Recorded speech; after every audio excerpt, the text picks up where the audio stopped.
It can be really hard to wrap your head around the idea that the world is occurring this way, flowing and emerging in utterly complete states, and that it is simply emerging and not coming from anywhere.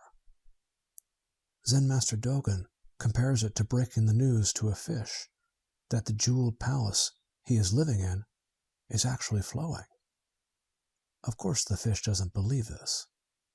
And when we first try to wrap our heads around the idea that entire arrangements of world, fully including past and future, are emerging, utterly complete, as each phenomenal moment, and none of these arrangements are coming from any spatial or temporal location, we have a hard time believing this, just like the fish.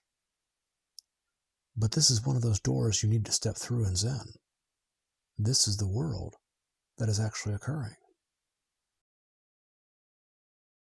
Our real resistance to this idea is this. When you start encountering the world as flowing in this way, as coming into being out of nowhere, in utterly complete states, what this does is to destroy all the external structures of time and space that have formed the operating environment for yourself your whole life. The only thing that remains, the only thing that's actually going on, are these phenomenally occurring moments of world. There is no spatially or temporally extended container for you to exist in or move through. Discontinuity is the last nail in the coffin for the self you have believed in your whole life. Instead of being continuous, you are occurring in vast, complete moments, and none of these moments becomes the next. When you finally stop holding this idea at an intellectual distance and start confronting that this might be your real ontological structure, it's really scary.